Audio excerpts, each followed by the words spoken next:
법원이나 검찰에 대한 신뢰도가 OECD 국가들 중에서 굉장히 하위권입니다. 판사 못 믿겠다. 이러면 차라리 인공지능에게 맡기자. 판례 분석, 서면, 법 쪽에도 이런 얘기들이 막 나오는 거예요. 법은 이미 나와 있고 AI 그대로 만약에 들어간다면 변호사보다 더 빠르게 이 법은 여기서 문제입니다 이렇게 알려줄 수 있지 않을까? 이제 진짜 이런 수준이었어요. 통정어의 표시에 대한 판단이 한 4줄밖에 없거든요. 4줄. 지금 우리 재판은 이른바 자유심증주의라서 네. 판사가 보기에 그런 거야. 보시는 분들 대부분 AI 변호사 판사 도입을 환영할 수도 있다. 판사 도입은 사실 많은 분들이 각자의 영역에서 지난해부터 큰 화제가 됐던 게 인공지능이죠.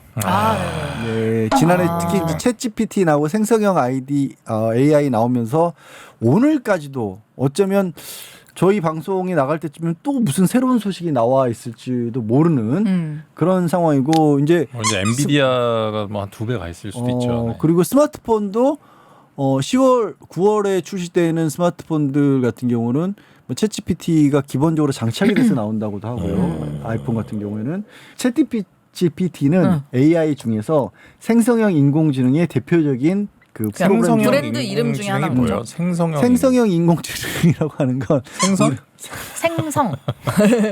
가장 큰 차이가 이런 거예요. 우리가 만약에 여행을 간다. 제주도를 간다.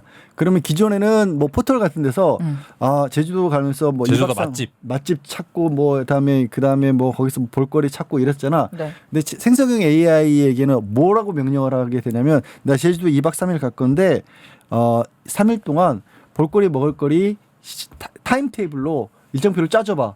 그러면 지가 만드는 거야 거기다가. 그러니까 이게 약간 학습형이 되는 거예요. 그래서 그런 게 그거 몰랐어? 사용자를 저는 사실 학습해요. 챗GPT를 한 번도 해본 적이 없어요. 아 진짜? 저도 사용해 본 적은 없는데 너무 신기한 게 이 사용자, 그러니까 왜 우리가 흔히 SNS 같은 거 할 때 알고리즘이라고 하잖아요. 그러면서 이거 뭔가 알고리즘이 나를 분석한 것 같아라는 게 그 내용이라고 하더라고요. 그런 식으로 나를 학습해서 결과를 보여주는 거. 그러니까 학습한다라는 의미가 여러 가지로 쓰일 수 있는데 그건 이제 인공지능이 자가 학습을 통해서 자기가 가진 지식을 스스로 만들어간다는 의미인 거고 생성형이라는 말이 붙는 건 네. 이런 거예요. 리포트가 제일 대표적으로 레포트 같은 걸 쓸 때 예전에 레포트를 쓰기 위해서 뭐 대한민국의 법률 시장에 관해서 레포트를 쓴다. 네. 그럼 뭐 변호사 숫자가 몇 명이고 소송 건수 몇 고 이걸 일일이 검색한 다음에 사람이 조합을 해야 됐잖아요. 네. 걔한테는 명령만 적합하게 내리면 지가 알아서 그것들을 조합해서 만들어내는 거예요. 천자인내로 써내, 뭐 체감본으로 써내 이러면 써져요.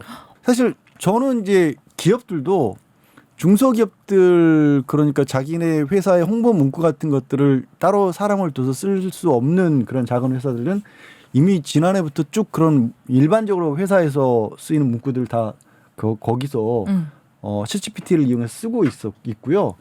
또 지금 우리 그 뭐 배민이나 이런 데 가면 리뷰들 있잖아요. 네. 리뷰들도 수백 개가 달린 리뷰들이 있잖아요. 그 업체에 따라서는 그 수백 개나 되는 리뷰들 중에서 공통된 거를 다 정리를 해서 얘가 정리된 답을 보여주는 것들도 있어요. 이 업체는 고객 몇 명의 판단에 따르면 뭐 조금 매운 편입니다. 내지는 여기는 면이 쫄깃쫄깃한 겁니다. 이런 식으로 분석해주는 그게 우리는 지금은 리뷰 읽는 것도 일이잖아. 그렇죠. 리뷰 읽는 것도 다른 사람들 어떻게 생각하는지 쭉 해서 머릿속에서 그걸 정리를 해서 답을 넣는데 200~300개 되는 걸 다 읽을 수는 없잖아. 근데 그걸 연동을 시켜놓잖아. 챗GPT를 어떻게 연동을 시키는 거예요 그러면? 그 소프트웨어 연동시키는 툴이 따로 있는 거지. 그거 그냥 자동으로 돼요. 그 아고다 같은 거 있잖아요. 그 여행 그런 축소 앱 거기 보면 자동으로 그렇지. 그것도 돼 있지. 분석해놨어요. 그래서 그게 이제 넘어오다 보니까 저걸 이제 진변이 가져온 건 이제 판례 분석, 서면, 법 쪽에도 이런 얘기들이 막 나오는 거예요. 야. 그러니까 사실 세상에. 어느 정도 이제 AI가 법률 시장에도 들어오고 이제 변호사나 판사, 검사가 하는 일 중에 일정 부분을 대체를 하겠지만 과연 이제 변호사, 판사, 검사 이런 어떤 직업 자체가 이제 인간이 이제 뭐 차지하고 대체가 있는 될까? 이런 그게 대체가 될지 사실 그런 게 되게 뭐 진짜로 가능할지에 대해서 한번 얘기를 해보자고 아. 제가 오늘 이런 주제를 제일 모르는 AI에 대해서 제일 모르는 제가 이 주제를 갖고 왔습니다. 네. 영화 같은 데서도 나왔고 전 뉴스 기사에서도 본 적 있는데 의사가 진찰하는 거 있잖아요. 그건 이제 가장 빨리 대체가 될 수 있다고 하더라고요. 그러니까 맞아요. 어떻게 보면 이미 정해져 있는 그 부분들이잖아요. 어떤 데 문제가 있으면 이건 병명이 뭐다. 그쵸. 이런 진찰까지는 굉장히 빠르게 된다고 하는데 제가 생각할 땐 변호사도 법을 기반으로 하잖아요. 근데 법은 이미 나와 있고 그 정보가 AI 그대로 만약에 들어간다면 진짜 빠르게 어떻게 보면 변호사보다 더 빠르게 이 법은 여기서 문제입니다. 이렇게 알려줄 수 있지 않을까? 이제 의사 같은 경우는 인체라는 것이 사실 물론 이제 장기의 위치 이런 것도 좀 다를 수도 있고 뭐 그렇긴 한데 그래도 어떤 제 생각엔 이 챗GPT라든지 인공지능이 분석해야 되는 어떤 자료의 범위가 좀 이렇게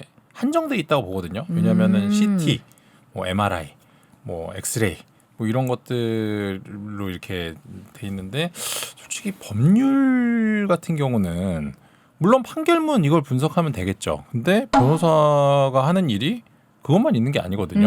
네. 그렇기 때문에 그게 이제 완전히 대체되냐? 그거는 조금 저는 어렵지 않을까 싶어요. 사건 사고는 변수가 좀 있으니까. 그렇죠. 그리고 사건의 내용도 비슷한 내용은 있을 수 있는데 네. 완전히 동일한 사건은 있을 수가 없어요. 네. 지금 이 얘기가 나오는 이유 중에 하나가 이런 우리가 법원이나 검찰에 대한 신뢰도가 OECD 국가들 중에서 굉장히 하위권입니다. 네. 그래서 이제 판결이 나와도 판사 못 믿겠다. 이러면 차라리 인공지능에게 맡기자. 이런 얘기들이 먼저 시작이 됐어요. 네. 그러니까 그런 목소리의 배경에는 인공지능이 뭔지는 모르겠어. 그냥 걔 똑똑하대. 똑똑하대 잘한대. 그래서 이런 목소리가 나온 건데 그러니까 이런 말씀들 하시는 분들은 일단 그게 뭐 인공지능이 어떤 구체적인 구동 원리를 가지고 있고 어떤 식으로 해서 학습을 하고 이런 것들까지 관여를 해서 아시는 건 아닌데 다만 변호사 입장에서 실무를 할 때는 저는 이제 개인적으로 법 쪽에도 조금 변해야 된다는 입장이긴 해요. 왜 그러냐면 제가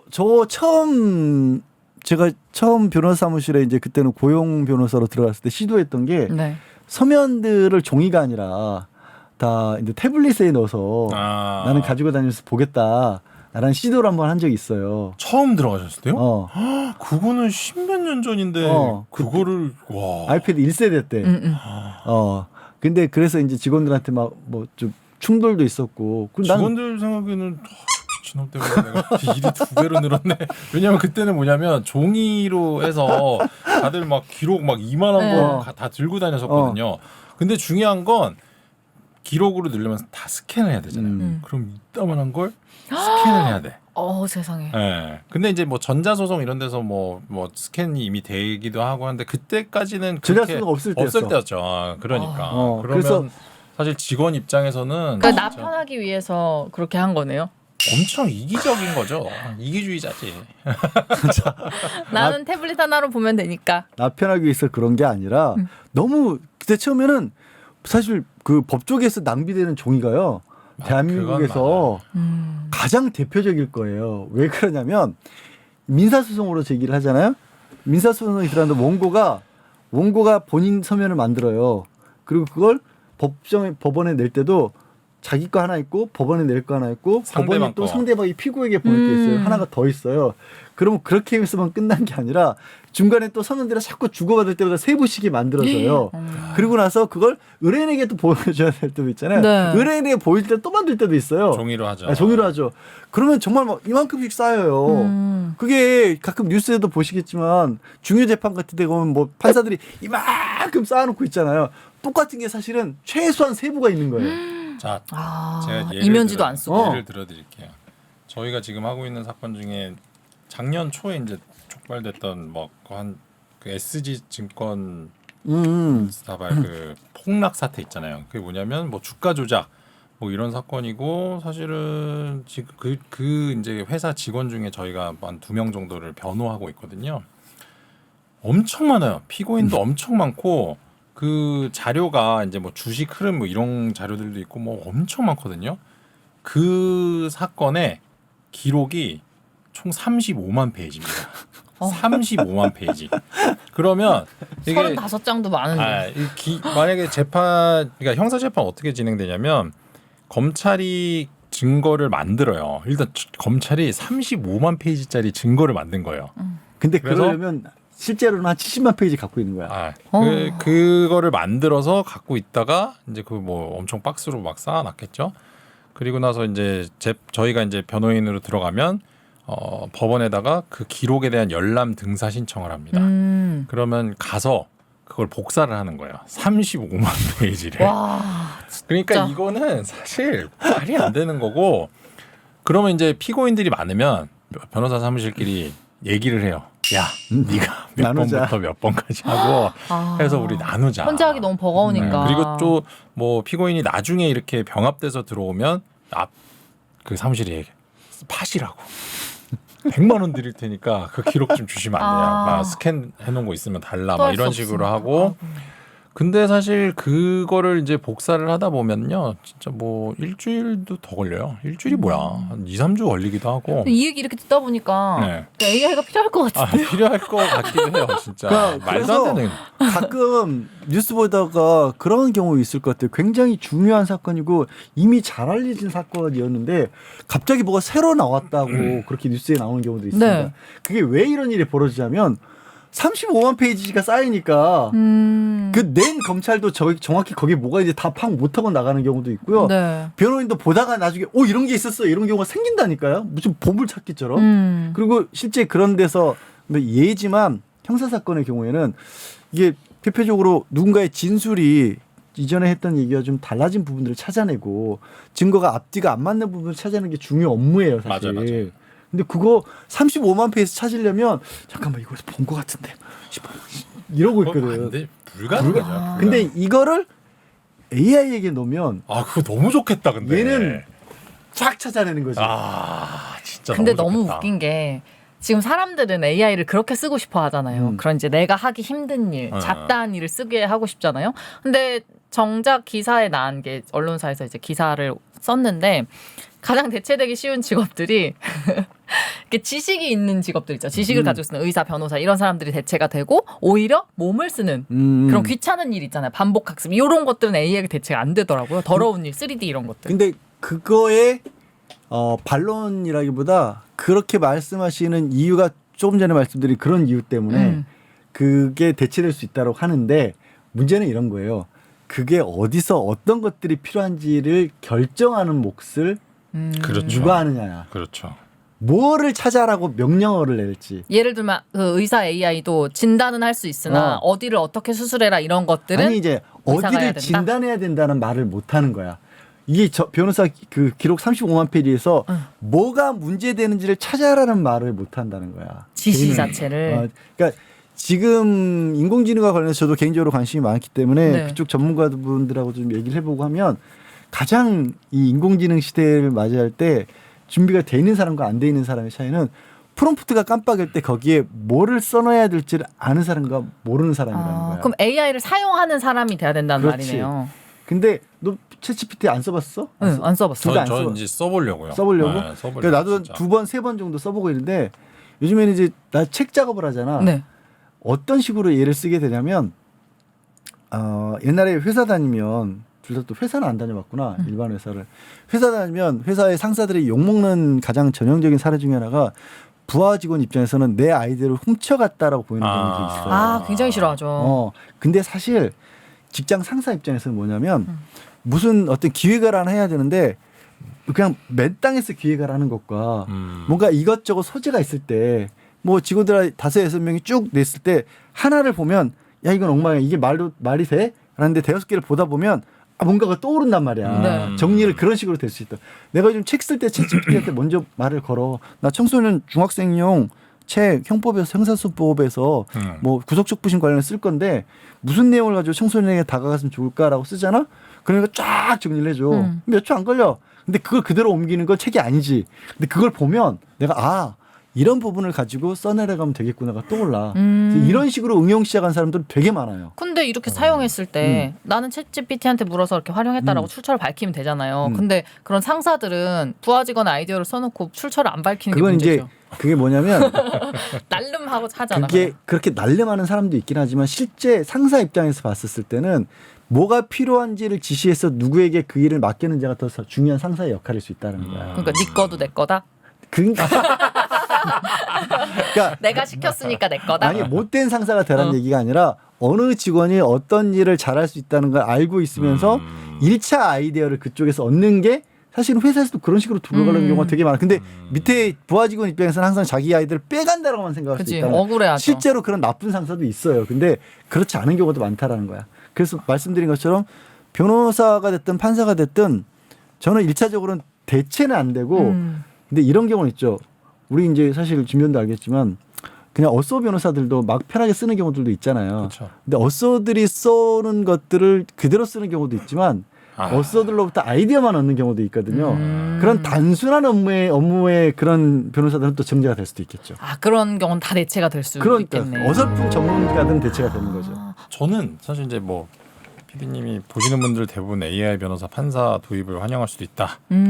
판사 도입은 환영할 수 있을 것 같아. 판사 도입은 사실 이제 약간, 최근에 저희 법인에서 진짜 황당한 판결을 하나 받았는데 민법 이제 통정 허위 표시라는 게 있습니다. 통정 허위 표시는 뭐냐면 이제 법률 행위를 하는데 실제로는 우리 둘이 A라는 걸 합의를 하고 계약서에는 B를 쓰는 거예요.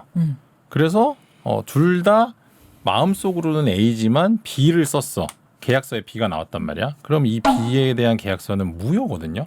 네. 둘 다 합의를 했고 마음속에 있는 것과 다르니까. 근데 실제로 이 통정 허위 표시가 이제 인정되는 경우는 거의 없거든요. 거의 없어요. 왜 없냐면 지금 했던 사안은 뭐냐면 업계약서 문제였어요. 근데 우리 입장은 그냥 그런 목적이 아니라 그냥 진짜로 뭐 그게 진짜 금액이다 이런데 상대방은 업계약서다. 그래서 우리는 이제 돈 달라고 했는데 상대방이 이거 통정허위 표시로 업계약서니까 무효다 이렇게 얘기를 했으면 네. 사실은 통정허위 표시는 왜 인정이 안 되냐면 양 당사자 간의 마음속에 있는 것을 여러 다른 마음속 들어다 볼 수는 없잖아요. 네. 그럼 여러 다른 정황들을 추정해 봤을 때 실제로는 얘네가 B가 아니라 A로 합의를 했을 것이다라는 걸 판결문에 써야 되거든요. 네. 통정허위 표시는 그렇게 판단을 내려야 돼요. 왜냐하면 마음속에 있는 것을 인정해야 되는 판결문이니까. 그러면 사실 되게 판결문이 자세해야 되고 사실은 통정허위 표시를 배척하는 건 너무 쉬워요. 이거는 아니야. 왜냐하면 마음속에 있는 게 뭐 네가 뭐 입증도 못했잖아. 근데 인정하려면 요것도 있고 저것도 있고 저것도 있고 저것도 있고 이런 것들을 봤을 때 니네가 아마 마음속에서는 이런 생각을 했을 거야라고 판결문을 써야 되는데 방금 설명해 주신 거 있잖아요. 네. 이거를 챗GPT나 AI에 입력을 하면 네. 이건 통정 그러니까 이렇게 해줄 것 근데 같은데? 그렇게 할 수. 근데 판결이 어떻게 왔냐면요. 그냥 내가 봤을 때 진짜 이런 수준이었어요. 그 통정허위 표시에 대한 판단이 한 4줄밖에 없거든요. 4줄. 그리고 금액 자체도 몇 억짜리 판결인데 1심 판결문이 2장이에요. 뒷장은 그냥 판사 이름이 나오고 사인하고 앞장 하나의 끝이야. 거기에 뭐라고 되어 있냐면 이거는 뭐 업계약서로 그러니까 실제로 한 게 아니라 통정허위 표시이기 때문에 무효. 끝. 이게 무슨 얘기냐면 지금 우리 재판은 이른바 자유심증주의라서 네. 판사가 보기에 그런 거야. 그러니까 더 AI 도입을 원하겠네요. 그러니까 그래서 저런 얘기도 나오긴 해. 그래서 보고 통정허위 표시를 인정을 해줬는데 이거를 이 판결문에 이렇게 짧게 했어. 그래서 너무 황당해갖고 이제 제 사건은 아니었고 이제 항소를 했죠. 항소심 판단 어떻게 나왔는지 알아요? 1심 판단이 너무 맞다. 3줄. 아이고 세상에. 항소심은 심지어 판사가 3명이 판단을 해요. 그래서 저는 그 판결문을 딱 보고 야 이거는 진짜 AI한테 대체당해도 진짜 할 말이 없을 수도 있겠다는 생각이 들더라고요. 뭔가 느낌에 그러니까 제 개인적으로 저는 이제 변호사의 도움을 받아야 되고 판사한테 판결을 기다려야 되는 입장이잖아요. 그런 사람 입장에서는 변호사는 내 편 같은데 판사는 내 편은 아닌 것 같아요. 그렇지. 그렇죠. 그래서 판사는 AI가 였으면 차라리. 좋겠어. 변호사는 뭔가 감정적으로 내 마음을 알아줬으면 좋겠고. 지금 제가 말한 이 사건은 뭐냐면 사실은 큰 돈이 걸려 있고 내가 만약에 패소를 했잖아요. 그러면 사람이 이제 이거를 받아들이려면 납득할 수 있는 어떤 근거가 있어야 돼요. 왜 이렇게 판단했는지에 네. 대해서 판사도 야 네가 사실은 뭐 이렇게 주장했지만 이러이러한 점에서는 아닌 것 같아. 이래야 되는데 아니 진짜 내가 봤을 땐 통정의 표시인데 끝! 이래버리고 항소심도 그렇게 판단을 하고 아무 이유가 없거든요. 그러면 사실 당사자 입장에서는 사법부를 불신할 수밖에 없는 거예요. 이거 뭐야? 이거는 진짜 정말 말도 안 되는 거 아닌가라는 생각을 하고 사실 변호사인 제가 봤을 때도 뭐 이런 판결이 다 있지 싶어서 이건 이제 대법원에 상고를 했거든요. 네. 아, 제발 대법원에서는 이런 거예요. 이겼으면이 아니라 제발 이게 왜 그런 것인지에 대해서 좀 판결문에 써줬으면 좋겠어. 만약 지더라도. 그러니까 그런 거예요. 사실 이제 그런 것들이 AI에서는 사실은 자기 마음이 아니라 근거를 대고 자료를 이렇게 해갖고 이러이러한 부분에서는 뭐 통정의 표시다. 설명해주겠죠. 네, 그러니까요. 정말 이런 행태가 이런 판사의 행태가 정말 유튜브와 똑같다고 느낀 게 유튜브도 노란 딱지 붙이는 이유 설명 안 해준다면서요. 그 스스로 알아내야 된대요. 추측을 해야 된대요. 야, 근데 진변은 말 맞다나 네. 네 말 맞다나 진변의 발음과 다른 쪽으로 흘러갈 가능성이 높아. 그럴 수도 있죠. 그러니까 판결하면서 설명 안 할 거야. 우리는 제대로 판단했어. 뭐 이제 지금 말씀드린 판사는 정말 일부고 사실 이제 대부분의 판결문은 굉장히 자세하고 뭐 그쵸. 엄청 지더라도 이제 설득력이 납득할 만한 그런 판결들이 대부분이긴 한데 이제 막 모르겠어요. 이제 판사들이 너무 바빠서 그런 건지 아무튼 그런 판결문 보면 뭐 너무 자괴감이 들어요. 내가 지금 뭐 한 거지? 막 서면을 막 이만큼을 냈는데 내가 낸 얘기에 대한 판단 뭐 피고가 한 주장은 뭐 이유 없어 보인다. 이유가 없다. 끝. 세상에 저게 이제 여성분들이 남자친구랑 싸울거나 남편이랑 싸울 때 제일 빡치는 포인트거든요. 여성분들은 막 다 준비를 해요. 다 여성이 이런 건 아니에요. 남자일 때도 있는데 막 준비를 내가 뭐 때문에 화가 났고 네가 뭘 잘못했고 이랬으니까 이래도 막 설명을 했는데 지금 이 대화가 무슨 의미가 있어. 이렇게 말을 해버리면 상대가 너무 열받거든요. 지금 왜 우리가 이거 가지고 싸워야 돼? 이렇게 얘기를 해버리면 근데 어떡하지? 난 다 설명했는데 제가 그런 거 많이 당하거든요. 야 이거는 굉장히 드물다. 보통은 남자들이 그렇게 당해. 그래요?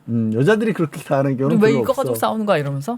그건 없어. 제가 약간 T 성향이라 그런가 봐요. F 성향 남자들과 싸우면 보통 그러더라고요. 저는 막 따박따박 이거 틀렸고 이거 잘못했고 이거 고쳐줘 이렇게 얘기하면 우리가 지금 왜 이걸로 싸우는 거야? 그러면 내가 지금까지 한 노력이 수포로 돌아가는 기분인 거예요. 진짜 열받네. 참, 오늘 얘기는 사실 법을 가지고 얘기를 하긴 했지만 어쩌면 우리 대갈축 분들이랑 마찬가지 정도의 그 어떤 인공지능에 대한 불안함, 네. 무지, 뭐 진짜 잘 모르잖아 우리도 솔직히. 그렇죠. 그런 같이 고민하는 정도의 시간이었던 것 같아요. 맞아. 저희도 셋도 같이 고민을 했고. 그리고 셋 다 뭔가 찾아봤다기보다 접한 정보들이 다르다 보니까 이게 뭔가 우리나라 언론사에서 이렇게 막 탁탁 기사를 매번 내주는 것도 아니고 막 SNS를 통해서도 보고 이게 가짜인지 모르겠는 영상을 보고서 이게 진짠가? ChatGPT가 벌써 이래 막 이렇게 오해도 하고 이러다 보니까 그래서 그냥 어떻게 보면 같이 저희들 보면서 저것들이 하는 얘기들 중에서 나도 저 이런 건 공감이 가는 내 생각은 이럴 때 이런 어떤 계기가 되는 정도의 얘기 맞아. 수준이었던 것 같아요. 그런 생각이 드신다면 댓글을 달아주시고요. 좋아요를 눌러주시고 그 이상은 저희가 할 수 있는 것도 아닌 것 같고. 예.